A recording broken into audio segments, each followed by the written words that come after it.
नमस्कार, विंध्या टाइम्स में आपका स्वागत है। आपके साथ मैं लवकुश पांडे। शरीर के विभिन्न अंगों का अपना अलग अलग महत्व है और शरीर के में मुख का भी अपना एक विशेष महत्व है। मुख को शरीर का प्रवेश द्वार कहा जाता है। कई बार लोग अपने मुख का विशेष रूप से देख रेख नहीं कर पाते हैं और कई गंभीर बीमारियों में फंस जाते हैं। कई प्रकार की गंभीर बीमारियां उनमें देखने को मिलती हैं। आज हम मुख एवं जबड़े के डॉक्टर अभिषेक मिश्रा जी से इन्हीं संबंधित बीमारियों के बारे में चर्चा करने आए हैं। सबसे पहले तो मैं आपसे ये जानना चाहूँगा कि मुख में विशेष रूप से कौन कौन से कैंसर होते हैं। नमस्कार। देखिए, मुख में जो कैंसर है वो या तो होंठ का कैंसर होगा, या तो जबड़े की हड्डी का कैंसर होता है, या फिर जीभ का कैंसर होता है, या तो फिर तालू या फिर साइनस की हड्डियों का कैंसर होता है। ये सारे कैंसर होने के कारण केवल और केवल गुटखा या सुपारी तंबाकू ही नहीं होते। कई बार जो है मिर्च मसाले जो रहते हैं अपन सब्जियों में मसालों में यूज़ करते हैं, उनकी वजह से भी होते हैं। नाक और उससे होने वाले जो इन्फेक्शन है ये भी वहाँ पर पैदा करते हैं, और धूप की किरणों की वजह से भी जो है होठों के कैंसर, ये सारी चीज़ें। तो कई अलग अलग जगह के कैंसर और सबके अलग अलग क्राइटेरिया होते हैं। तो इस प्रकार से कुल 4-5 जगह के मुख्य कैंसर हैं जिनके अलग अलग परसेंटेज हैं, लेकिन फिर भी सबसे ज़्यादा जो कारण होता है कैंसर का जो जबड़े में पाए जाते हैं, जो कि गालों का कैंसर जो है कहलाता है, वो उसके सबसे ज़्यादा वजह जो है वो केवल और केवल गुटखा सुपारी ही है, जो एक 45 से 60% तक मुख में पाए जाने वाले कैंसरों का एक परसेंटेज रखता है।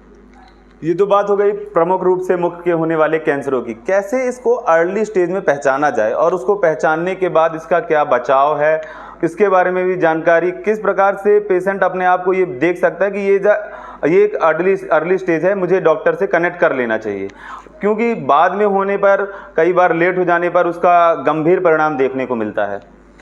देखिए, अगर मरीज ये चीज़ समझ पा रहा है कि वो किसी भी प्रकार की हैबिट में है, तो उसे तो निश्चित रूप से जो है हर 6 महीने में दंत चिकित्सक को, या फिर कैंसर सर्जन अगर शहर में है आपके, या फिर जो MDS हैं जो ओरल सर्जरी वाले, ऐसे लोगों को आपको ज़रूर दिखाना चाहिए। इसके जो प्रारंभिक लक्षण हर प्रकार के कैंसरों के हैं, वो प्रारंभिक रूप से कभी दर्द नहीं पैदा होता। मरीज डॉक्टर के पास जाने की कोशिश तभी करता है जब उसे दर्द होता है, जबकि इसके प्रारंभिक जो लक्षण होते हैं वो लगातार पड़ने वाले लाल और सफ़ेद कलर के चकत्ते हैं जो लंबे समय तक नहीं जाते। आदमी उसको जो है छाला सामान्य मान करके उसे खींचता चलता है, बीच बीच में फिर उसमें जलन पैदा होने लगती है, ठीक है, और वो भी उसको उसी तरीके से नज़रअंदाज कर लेता है। कभी कभार लोकल डॉक्टर को दिखा करके या कुछ मल्टीविटामिन का सहारा लेकर के उसको 2-3-4 महीने 6 महीने तक खींचता चलता है, और जबकि वो बीमारी इसी तरीके से वो गंभीर रूप में परिवर्तित हो जाती है। तो प्रारंभिक लक्षण ये है कि अगर आपको छाला जो महीने भर तक अगर खिंच जाए,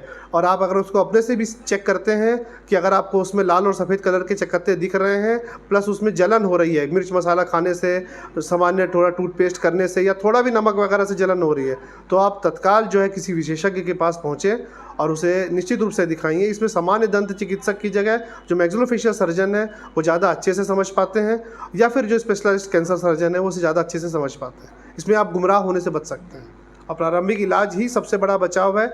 ऐसा बिल्कुल ना समझें कि कैंसर जो है वो लाइलाज बीमारी है, कैंसर हो गया तो ठीक नहीं होगा। हमारे पास, हमारी संस्था में पिछले 7 साल में ऐसे कई मरीज आए हैं मुख कैंसर के, जिनका हमने 6 महीने से साल भर के अंदर ट्रीटमेंट किया है, और आज वो 5 साल से ऊपर प्लस क्वालिटी ऑफ लाइफ को जी रहे हैं और सब कुछ खा पा रहे हैं, और बढ़िया उनका इलाज चल रहा है। तो ये सब प्रारंभिक इलाज की वजह से ही संभव हो पाया है। गर्मियाँ आ रही हैं, गर्मियों का दौर चालू हो चुका है। मार्केट में कई प्रकार की बर्फ़ और बर्फ़ के गोले, आइसक्रीम के रूप में बर्फ़ आ रही है, जिससे कई बार मुख में कई प्रकार के रोग देखने को मिल जाते हैं। दांतों में झंझनाहट भी देखने को मिल जाती है, और मार्केट को वो जो मुख्य रूप से मिल रही हैं बर्फ़ के गोले और बर्फ़ के गोले के रूप में आइसक्रीम, उस पर किस प्रकार से लगाम लगा सकते हैं? क्या उनको खाया जाना ज़रूरी है, या उसका परीक्षण करना ज़रूरी है, या फिर आपको किस प्रकार से पता चलेगा कि ये बर्फ़ नहीं लेना चाहिए, या बर्फ़ का पर्याप्त रूप से सेवन करते रहना चाहिए या नहीं करते रहना चाहिए? देखिए, बर्फ़ का गोला तो किसी भी प्रकार से खाना उचित नहीं है, ठीक है, प्रारंभिक जैसे ही अभी गर्मियों का मौसम शुरू हो रहा है, इसमें तो बिल्कुल भी जो ठेले में या कहीं पर भी बर्फ़ की आइसक्रीम मिलती है उसे तो बिल्कुल इस्तेमाल नहीं करना चाहिए। बर्फ़ के गोले भी आजकल मेला में और पार्क में लगातार चलते हैं, ये बिल्कुल हाइजीनिक नहीं है। देखिए, दांतों से संबंधित प्रॉब्लम तो ये होगी कि अगर आपके दांत कटे फटे होंगे तो आपको उसमें झंझनाहट या सेंसिटिविटी हो सकती है। लेकिन ये जो बर्फ़ के गोले, इनमें पाए जाने वाला केमिकल कभी कभार अंदर की जो त्वचा होती है जिसे हम म्यूकोसा कहते हैं, उसमें छाले पैदा करना, उसमें जलन पैदा करना से लेकर के अभी हमारे पास पिछले ही हफ्ते ऐसे कुछ पेशेंट आए जिन्होंने मार्केट में अच्छी क्वालिटी की, कह सकते हैं, किसी कंपनी का नाम नहीं लेंगे, उन्होंने वहाँ की आइसक्रीम खाई थी और आइसक्रीम खाने के बाद उनके पूरे तालू में जो है फफोले जैसे छाले पड़ गए। तो उन्होंने कहा था कि आइसक्रीम खाने के बाद हमें पड़े, और कहीं ना कहीं हो सकता है क्योंकि आप देखते समय, खाते समय कभी भी मार्केट के रैपरों में आप उनकी बनी हुई डेट चेक नहीं करते। कभी भी आप मार्केट वाले अपना सामान बेचने के लिए रैपरों में मैन्युफैक्चरिंग डेट और एक्सपायरी डेट भी चेंज कर सकते हैं। तो जहाँ रैपर और पैकिंग वाली बात है, वहाँ पर भी अगर बीमारी डेवलप हो रही है तब तो हम ठेले में खुली हुई आइसक्रीम, बर्फ़ के गोले, इन पर तो बिल्कुल हम कहेंगे कि इनको तो बिल्कुल इन पर विश्वास ना करें। छोटे बच्चों को आजकल साइनस की प्रॉब्लम बहुत ज़्यादा है, कोविड के बाद से सांस की प्रॉब्लम बहुत ज़्यादा है। ये सारी प्रॉब्लम, आपने ब्लैक फंगस का नाम सुना, वाइट फंगस भी बाज़ार में जो इस प्रकार के प्रोडक्ट खाने के बाद होता है। साइनस के प्रॉब्लम, आए दिन साइनोसाइटिस होती है। ये सारी प्रॉब्लम जो है कहीं ना कहीं जो है अनहाइजीनिक प्रोडक्ट, बर्फ़ के गोले, आइसक्रीम, इन सारी चीज़ों से होती हैं। इसकी जगह आप घर में खुद अच्छी क्रीम जमा करके और घर में आइसक्रीम बच्चे चाहें जब उचित गर्मी का मौसम आए तो आप उसमें ले सकते हैं, या फिर जो अच्छे फ्लेवर्स की आइसक्रीम है, अच्छे नेचुरल कंपनीज़ की, आप उसमें ज़रूर लें, उसमें ध्यान दें। उस पर कमेंट तो नहीं करेंगे, लेकिन ये है कि बर्फ़ का गोला वगैरह ठीक नहीं है। यदि बर्फ़ का गोला खाने से झंझनाहट आ रही है दांतों में या फिर मुंह में, किसी भी प्रकार का रोग देखने को मिल रहा है, तो उसके लिए क्या करना चाहिए?